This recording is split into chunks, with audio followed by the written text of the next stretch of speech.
Hello and welcome to Snide's Return, a tabletop roleplay podcast. My guest today has set the world to right on all of the 9 realms, boldly gone on adventures, and even come back dishonoured, but ready to deal with any fallout. What can I say? They're a keeper. From creating sanity testing content to killing it in Dunwall, my guest has looked into the abyss, rolled 2d6, and come out smiling. It is an absolute pleasure to welcome writer, TTRPG content creator, podcaster, game designer, and Shield Maiden, Alison Cybe. Alison, welcome to the show. Hi. You've made me sound significantly better than I actually am, I'm afraid.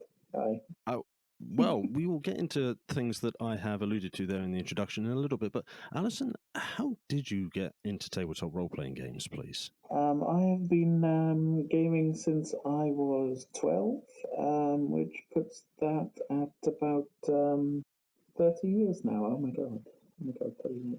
No, that's horrible. I started all that time ago. So, what was your entrance into TTRPG? Where did you start? How did you pick it up, and where did that sort of go from there? I started. I was a complete geek, a complete nerd as a child, I remember at some point my mother said to me, I'm surprised you don't play that Dungeons and Dragons game, and I was like, I have no idea what that is, because it wasn't a big popular thing like at that time where I lived at all. So when at some point in in the subsequent months, when we were at the toy shop, TSR had just released their big black box with a lovely red dragon on the front. Beautiful box. And that was something that I seen on rather nice display in the board game section, because at that time they had a big kind of push to put the game into what was the toy aisles at that time. Drew a lot of interest, a lot of attention to it, and I saw it there, and I said, that's what I would like for Christmas this year. All right, and so you got it and played it, and where did that sort of first exposure to D&D, where did that lead you next? How did you sort of discover other systems? Other systems very quickly led on from that, because I don't know if you or if any of the listeners will remember, but that was the time when D&D had a lot of different settings going on, different supplements, different boxes in the toy aisle, and one of the ones that I would see and would kind of be a bit terrified by were the old Ravenloft ones. And that was kind of like my first judgment on what D&D, what roleplay games would kind of look like. That they had like a kind of gothic horror influence. Around about that same kind of time, Vampire the Masquerade came out. My parents picked me up a copy of the second edition rulebook in, I think I was like 14 at the time, and didn't really look at it, if I'm completely honest. I kind of said, "Oh, thanks, that's nice," and I put it on the bookshelf, and I think I looked at it again when I was like 17, 18, so like several years had passed, and eventually I kind of like stumbled across it and was like, what is this? What is this? What have I found here on this bookshelf? When did I get this this thing? So I looked through it and it was like, okay, so it's a game. Internet was becoming like a slightly more popular thing by that point. So I was like, okay, I'll go on to like their website, because the company had like a web forum back then. I went onto that, and there was like some conversations going on. You could like interact with them, and some of the fans were talking about a game called Call of Cthulhu, and I was like, okay, that's another thing I've not heard about. Call of what? How do I spell that? Because like you're introducing like something completely foreign to someone. So I was like coming into my like late teens at that point, and I just been introduced to Call of Cthulhu. We had like a little group together, and I said, I've heard of another game, and I am going to go out pick up like a couple of rule books, and I picked up the rule book, and they also had in the shop, and I say shop, it was like one of those. One of those lovely little if you lived in a particular like time or particular era in Glasgow at the time, you would have like a little game shop just kind of tucked into the corner of an arcade, which was staffed by a student who perpetually smelled of weed, and you were just like that would be where you bought your games. So I picked up the rulebook, but I also picked up a book of adventure scenarios, and that was the first time that I've actually had the chance to read about how how an alternative kind of non-traditional fantasy genre story could be told through the tabletop medium.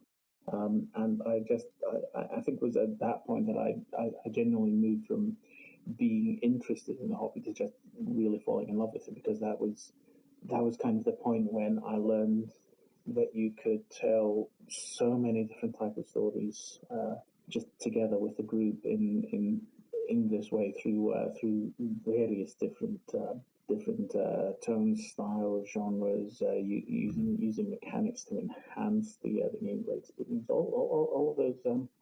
All those kind of things that you can learn and put together. That's kind of like Call of Cthulhu was probably my first, it was my first love in the industry. And after that, it just kind of became an interest of picking up and trying as many different styles and many different games as I possibly could. And yeah, it goes from there. Yeah, yes, and we'll get onto them in a little bit. But you have written and created for so many different styles of game or different game mechanics that support storytelling of one or another. But a common theme, just from my notes that I've been taking, horror seems to be a very strong theme of yours. Have you always been drawn to the sort of the horror, or maybe the supernatural kind of Oh yes, yeah. genres? I'd say it's my favorite genre of fiction.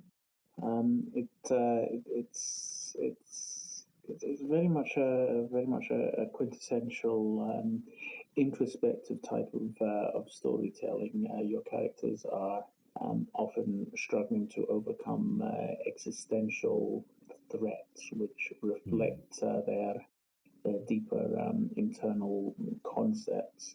Horror kind of intrinsically deals with themes like loss of agency, struggling to overcome insurmountable threats and obstacles, all of which is something which I find to carry a lot of dramatic pathos to it. It's a storytelling technique which I look at it more in terms of technique than like mood or style. It's definitely that which I find myself more drawn to, I think. Well, before we move on with your story, would you like to let everybody know where they can find you on social media or where they can come and support you, please, Alison? Yeah, all right. Yeah, I think I'll do that. You can find me on most social media platforms. I am currently on Facebook. If you just search Alison Cybe, you will find me there. I have a website which is imaginatively titled Cybe's website, CYBES website.com. You can find me there. I am on Mastodon, which is just brand new. It's Alison Cybe at dice.camp, and I am on Twitter at Alison Cybe. And anywhere else that you want to find me, I will possibly be listed there. I have a Patreon, which is. Do you want to guess what? It might just be Alison yeah. Cybe. Yes. I will take all those links and I'll make sure there's a link to your Patreon. I am also a member of your Patreon, so I'm one of the many that support you across on there and get some of the content, some of which we'll discuss as we move into other projects that you've been working on. Mm-hmm. But yeah, links will be in the description below. So scroll down, support Alison and all the creative work that they're doing previously and currently and in the future. As we're about to touch on, there's some fantastic game systems you've helped create and work on from a content creation point of view. So you mentioned horror being your favorite genre. When did being a keeper, when did being the storyteller, when did sort of the Ravenloft Dungeon Master, or however the story weaves through, as we've discussed, when did that sort of turn into more of a content creation, game design sort of phase of your? Roughly about 2 weeks after I picked up the rulebook. Amazing. I just kind of thought, okay, this is awesome. This is cool. This is how you can tell a story, because you have the modules, the scenarios right there, and you just immediately start thinking, I can use this. I can create like situation scenarios like this. I started doing the UK convention circuit around 2009, 2010. So that was after connecting with the broader UK roleplay game kind of community, where generally people will like offer up their scenarios that they've created. So a big kind of drive to play the games you like, and test out any stories that you want to share.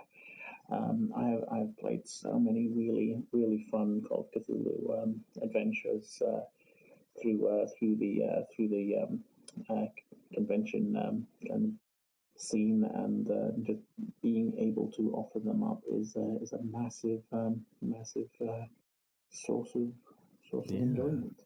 Absolutely. And your website, which sort of outlines all the work you've done, you've done a few bits for Call of Cthulhu and a few others, and you've sort of helped write and create games within the horror genre, like Abyss, for example.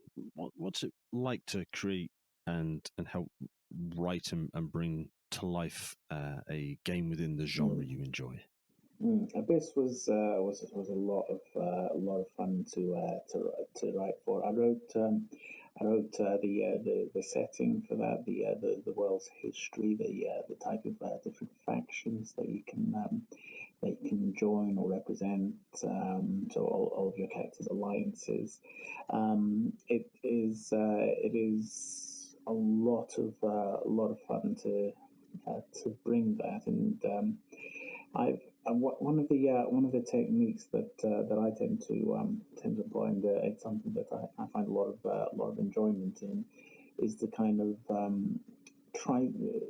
I like to challenge myself to try to work in a plot point for the GMs or the players, to really for whoever's reading the book, to try and kind of work in at least one plot point for every paragraph that I do. Just kind of like seed an idea here or there. It's a lot of interesting little challenge there.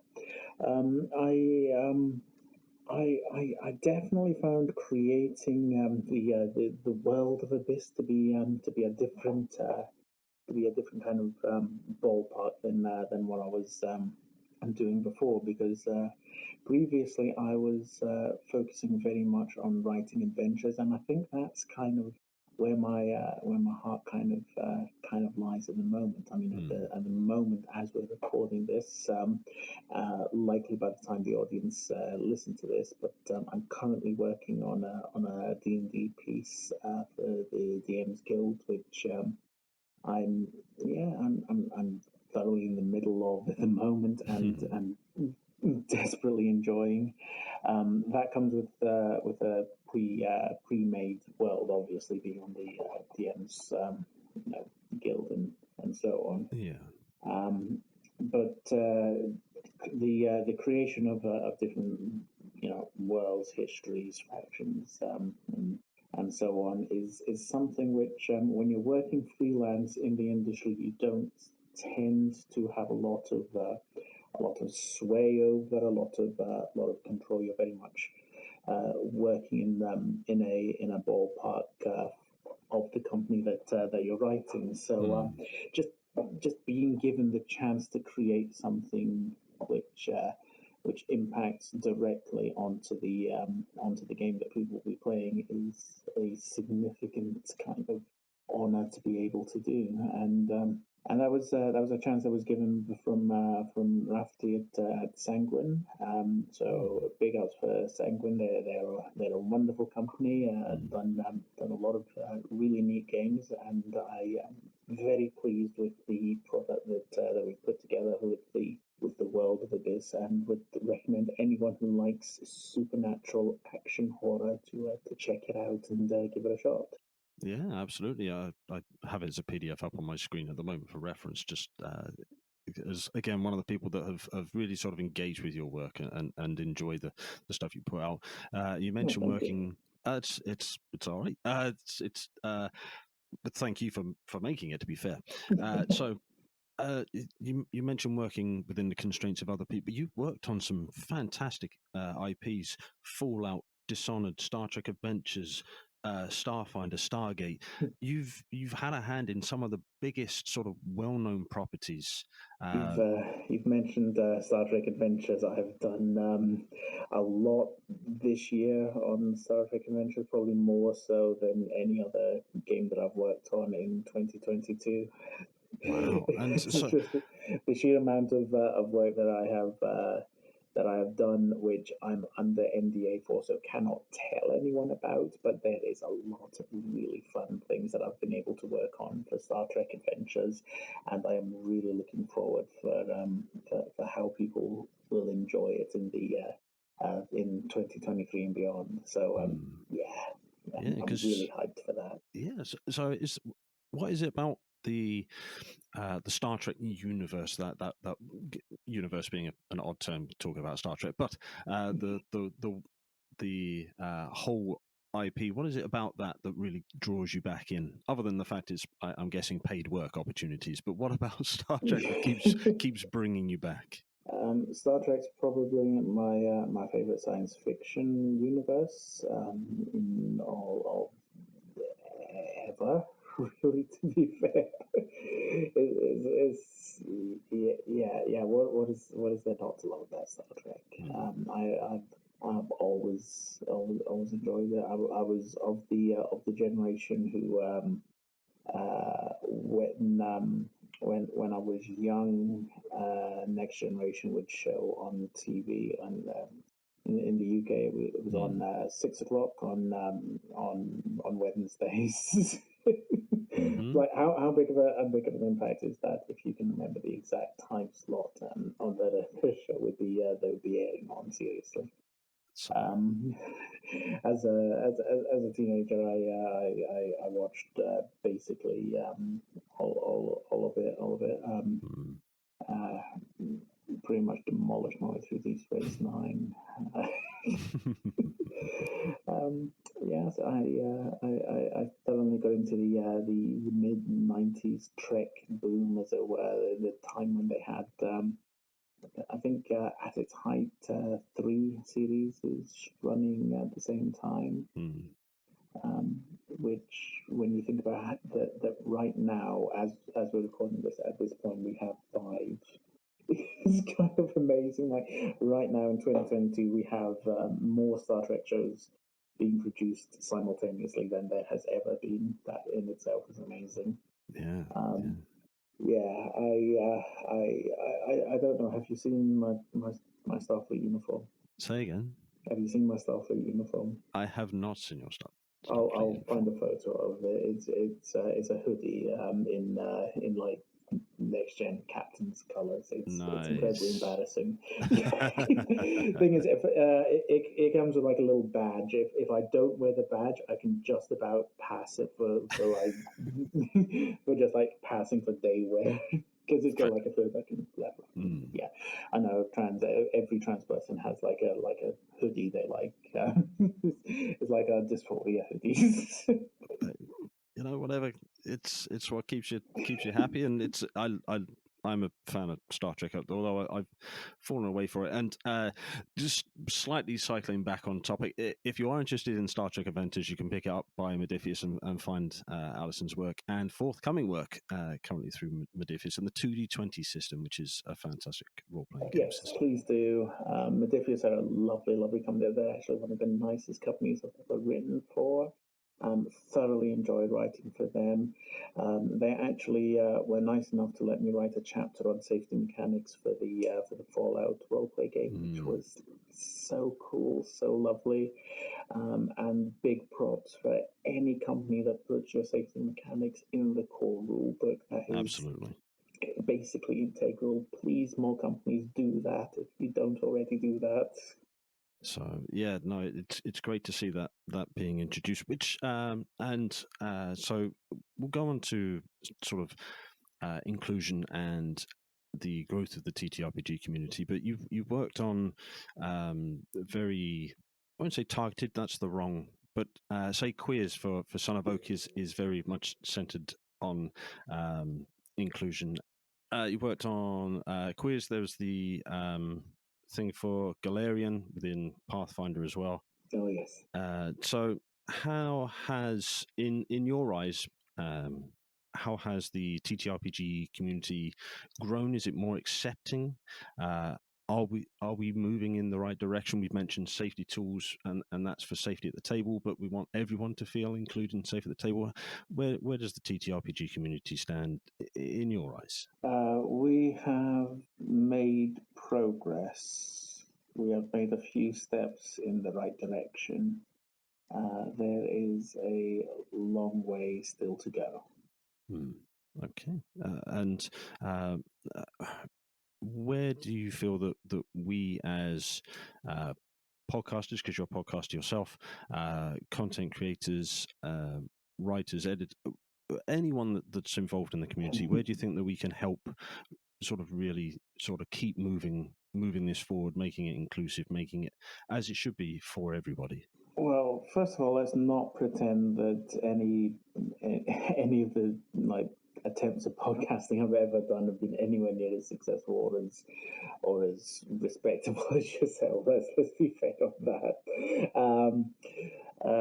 Visibility is such a huge thing depicted in the work that is produced. I have a lot of experience with people who a lot of people who work in the industry are not of the majority white cishet male persuasion type of thing. Yet from a corporate level, a lot of the work that's been produced and sold and marketed, whether through physical books or through podcasts, is still very much targeted for the majority demographic.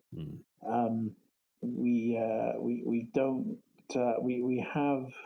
we have representation, but a lot of it is behind the scenes, and what we have up front and like forward facing, like public facing, tends towards reductivity. Ideally, what we need, and this isn't like accurate to what I would say, is any artistic field any field in which creative individuals flourish is creation by non-minority people from people from minority groups or disenfranchised groups, creation through agency and ownership, so that we are not simply telling stories about non-majority groups. Like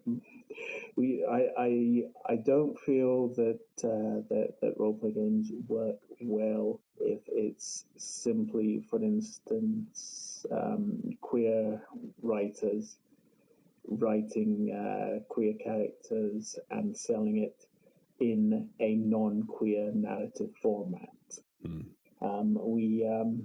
We need to kind of and this is again going into every type of artistic expressive format, to have really when we're approaching the audience this way of ownership, not only of the work that we're producing and the means of how it's being produced, but the methods through which it's going to be taken on board and interacted with by the audience. For instance, if you are watching, let's say you watch a film, and ostensibly feminist film, made by feminist, actors, performers, characters, manufactured by women and told through a lens which is still a lens focused on patriarchal, male-dominated norms. And then that in itself is still a hurdle that needs to be crossed. There is no advantage to having non-white stories told through a primarily white narrative structure. Does that make sense? Yeah.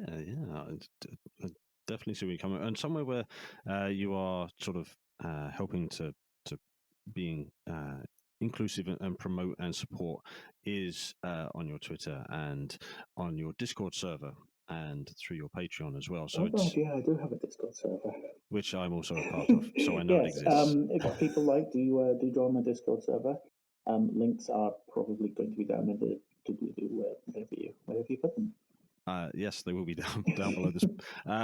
Down below in the description below this podcast. So please scroll down, join the Discord. It's a fantastic community. You run games on there as well, and so there's chat, there's support, there's games, there's everything you want from a community that is on Discord. So I highly recommend joining the Discord community as well. So we've just spoken about telling certain types of stories and wanting to be representative in the right ways. And one of the games that you've worked on, yet to be released at time of recording, but sort of nearing fruition, looking on the Mongoose website, is Shield Maidens. What was it like bringing together two, I won't say opposing, but different sort of worlds, one of technology and one of sort of Old Norse, and then combining them into this new story you've created for Shield Maidens? Yeah, that was you've hit on immediately there one of the most challenging aspects of it.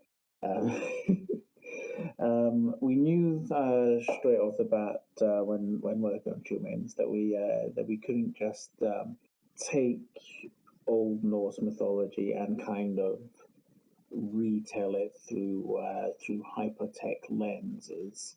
We also knew that we didn't want to just kind of create a cyberpunk version of Norse mythology.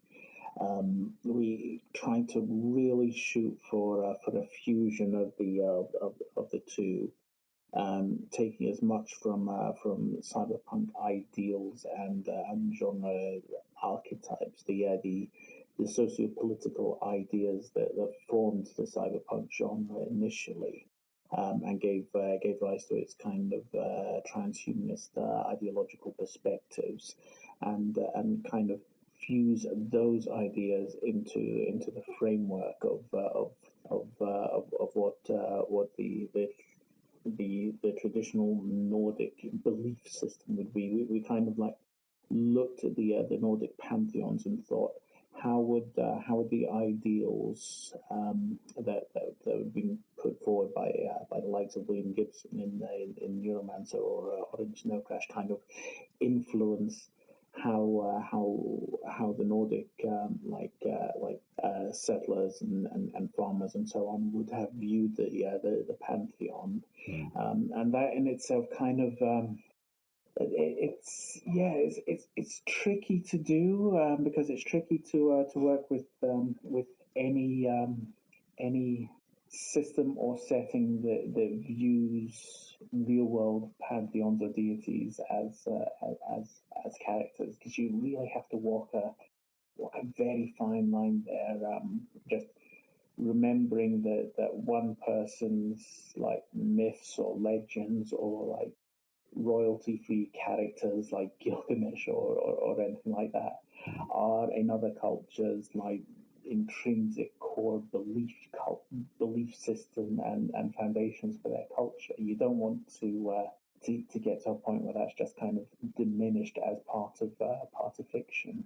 At least I really didn't want to do that. So essentially we kind of wound up building a kind of alternative universe based on a fusion of those ideas, kind of starting from the ground up to create something different and unique, which hopefully we've achieved like that. Yeah. Best example for how that would come across is probably in some of the music that we had commissioned for the piece as well. Because music has a strong history of fusion, obviously. So that's probably one of the easiest ways to kind of to get a sense for that. Okay. Yeah. So hopefully that kind of like gives a bit of perspective. Yeah, so just so in case someone's like, oh, Norse, cyberpunk style, sort of, could you give a not maybe a bit of a sales pitch, just a brief overview of what Shield Maidens is, and it's a game I'm very excited to sort of pick up when it does sort of come to print through Mongoose. But would you mind just giving a quick overview of what the game is actually about, please? Okay. I'm not a very good salesperson. That's all. We let the people who design the front covers do that. The artwork's amazing, to be fair. Yeah, people have been given a lot of compliments on the artwork. By all means, do compliment the writing as well if you'd like. Shield Maidens is a cyberpunk infused Nordic world. A universe set across 9 different realms. The gods of old have fought in wars with one another for untold aeons. As the branches of Yggdrasil, the world tree, start to wilt and the wheel of time no longer turns, the realm of Midgard is caught in an ageless and ceaseless winter. The sun itself, casting no light on the world, has vanished, and humanity is all but subsumed into a militaristic force. Into this world step Freya's chosen, those who are gifted with her might, the Shield Maidens. It is they who have been tasked with setting right the world, freeing the chains of Fenrir and opening the door into the next age. Each Shield Maiden is armed with a Guardian Shield, a unique techno-magical artifact capable of channeling their inner fire and devotion. It is a relic through which they pour their creative soul and ingenuity. and pledge to protect not only their sisterhood but all of humanity, and hopefully drive forward against the forces that stand to plunge the world into an endless winter. Well, I'm hooked. There are factions. There's so much more to this game that we could dive into, but it's certainly something that I'll be looking to pick up. And there's factions that you created available through your Patreon. Again, a plug for your Patreon down in the description below, which didn't make it to print. I have made sure that I can find them. Anyway, that's not the point there. That's me just making sure I know where everything is. So we mentioned, or you mentioned there in one of the sentences there, fiction, and part of your sort of novelist writer sort of hat employment is the realms of Valeron. So what's it been like, not just writing for TTRPGs, but writing like a high fantasy book? Oh dear. I wrote Realms of Valeron so long ago. It took so long to get to print as well. That was an absolute blast. I thoroughly enjoyed it. I came to writing through fiction, and kind of through that realized that I could write for roleplay games as well. So yeah.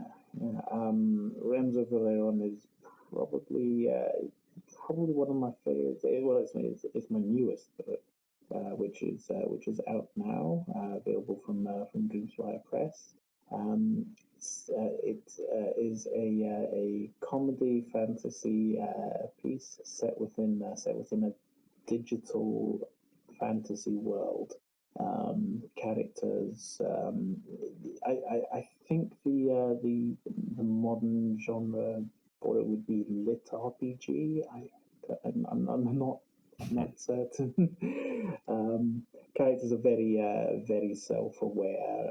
The idea of it was to kind of create like a book based on the idea of characters playing video games, but learning about one another through the characters that they play and portray.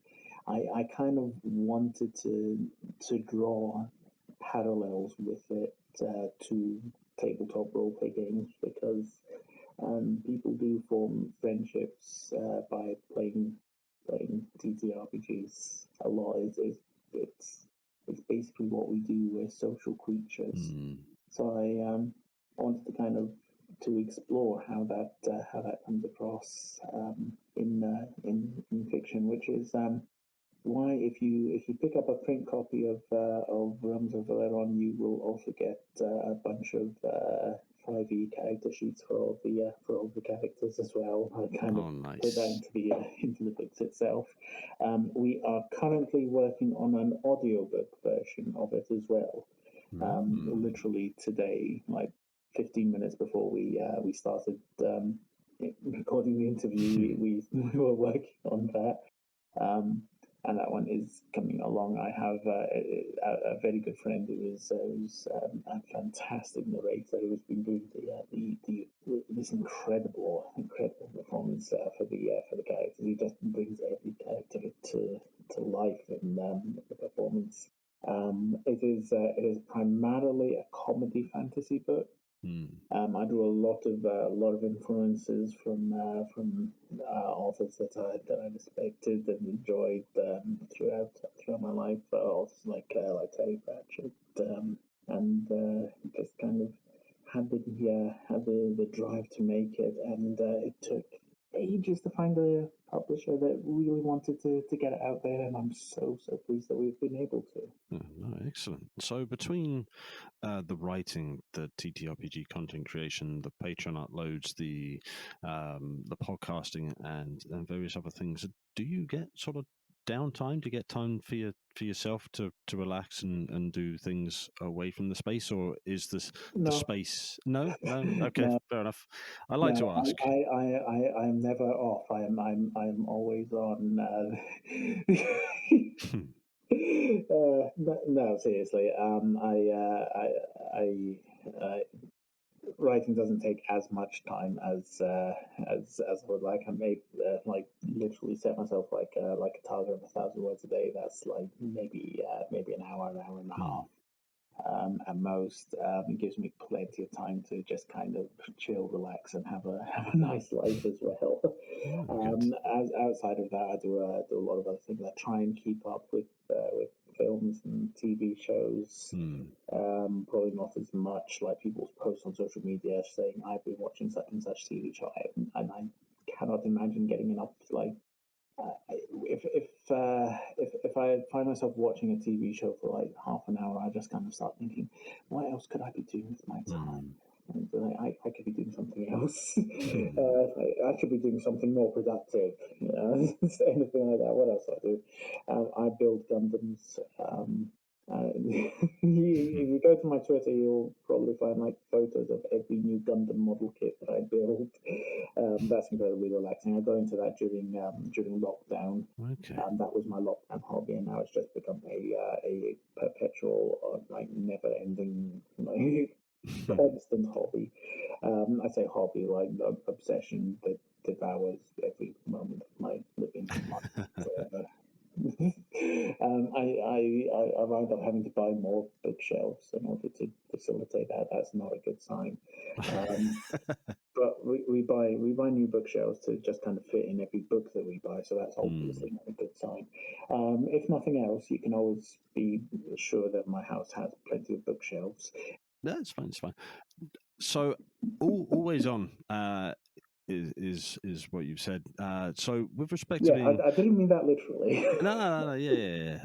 But using it as a follow through. So, being creative, being always on, being you have been a games master, a storyteller, a keeper, a dungeon master, and any of the other game running titles that exist, facilitator, depending on the system.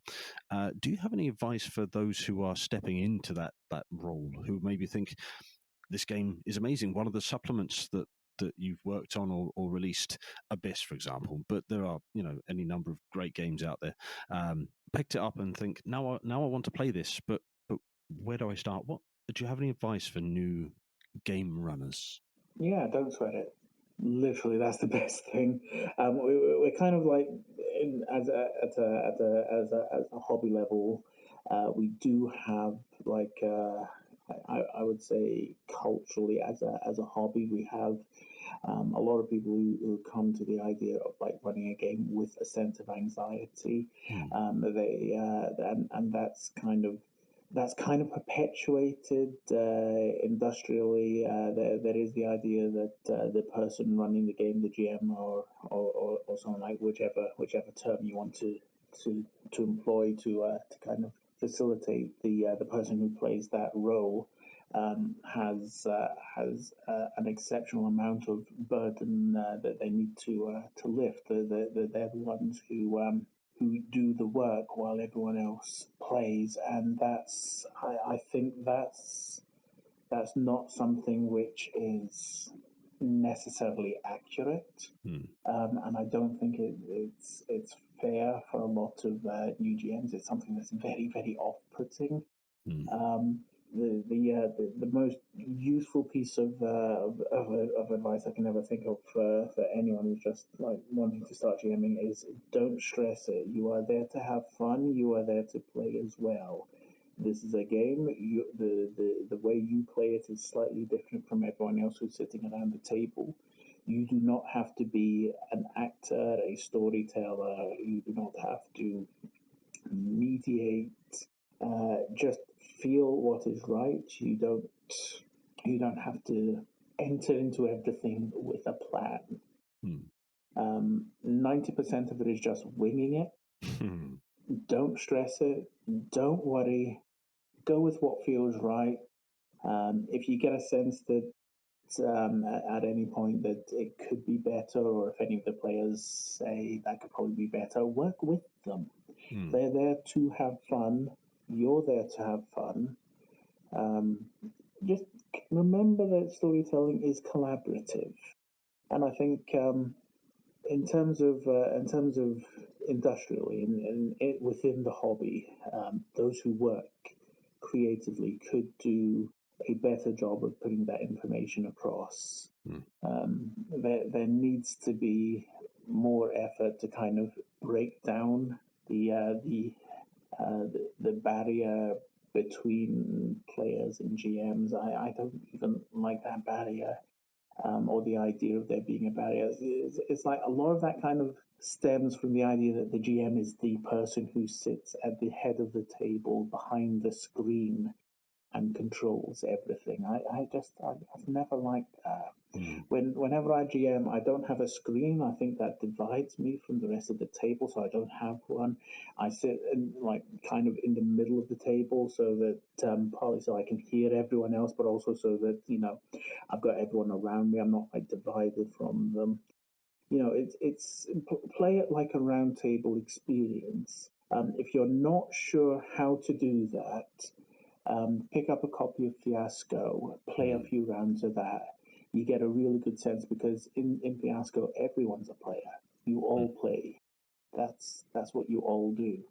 And that's completely true for every roleplay game. But putting yourself into a position where everyone's the player, you kind of you start to kind of look at it differently. And once you kind of have that way of looking at it, you can bring that to every other game as well. That's probably the best and easiest way to go with that. Yeah, absolutely. Yeah, no, that's amazing. Thank you so much. Very valuable advice. Alison, we've spoken about a lot since we started chatting your introduction into tabletop role-playing games, the work you've done, the books you published, where we can support and find you. Is there anything we haven't spoken about so far you want to bring up here towards the end of the interview?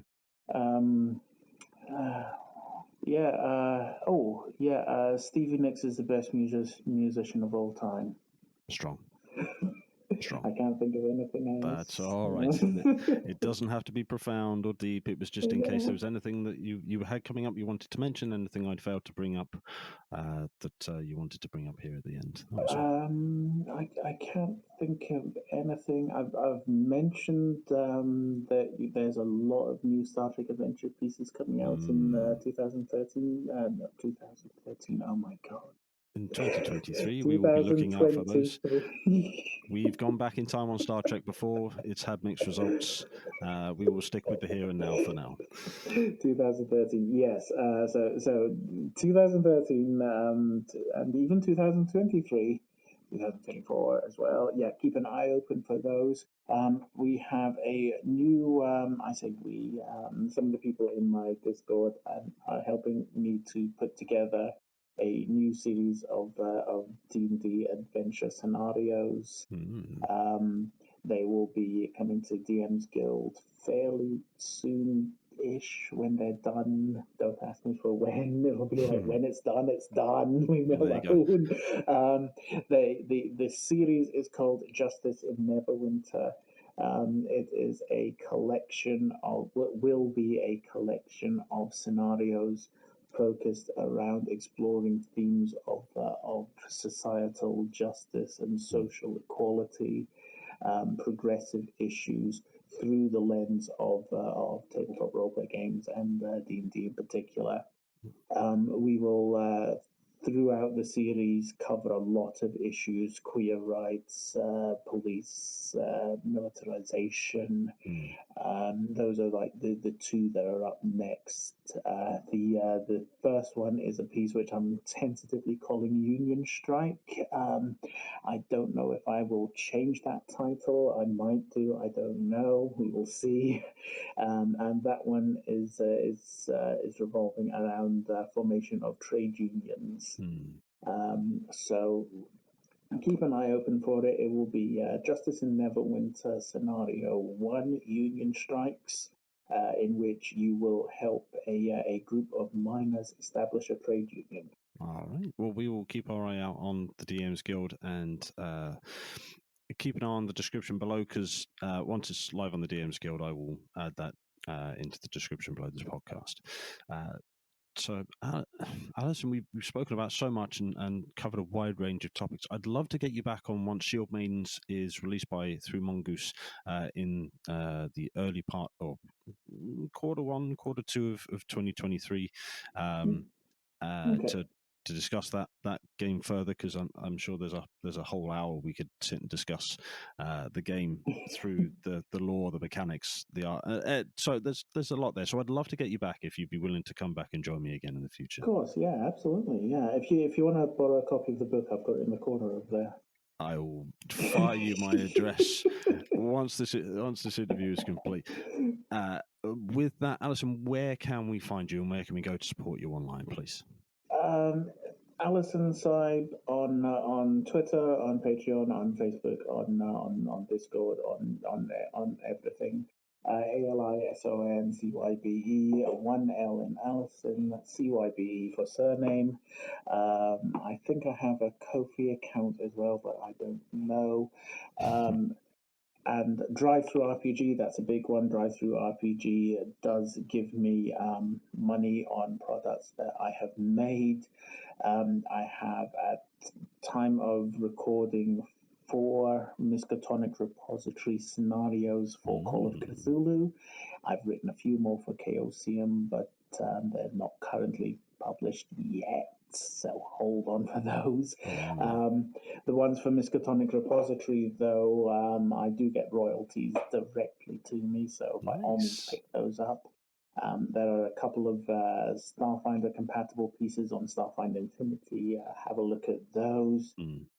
I get royalties for purchases of Abyss, so pick up Abyss. I get royalties for that. I like royalties; they are nice. But primarily the Miskatonic repository ones are the ones you want to look at, because I have 4 of those. They outnumbered any of the other ones. I try to do 1 of those per year, so I now have 4 of them since I've started writing professionally. The biggest of those is at silver tier level, which is nice. Depending on when the interview goes up, if it goes up before or after Christmas, it might still be in the holiday season. If so, we have one of those Call of Cthulhu adventures, which is called Stinky Orphans, a Call of Cthulhu Christmas special. Your characters are orphans in a dour and mean orphanage run by a cruel and sadistic matron, Mother Grotswine. However, this year it is a little bit different, for you are chosen to journey on a magical travel to rescue Santa from eldritch abominations. Oh, okay. So hopefully you'll save Christmas before Santa Claus gets eaten by Azathoth or whatever. Stinky Orphans is available on Drive-Through RPG. Please pick it up if it's within the holiday period. If not, there are other ones which are available, and I've written each of those, and they are very, very nice. They are my children. Please be nice to them.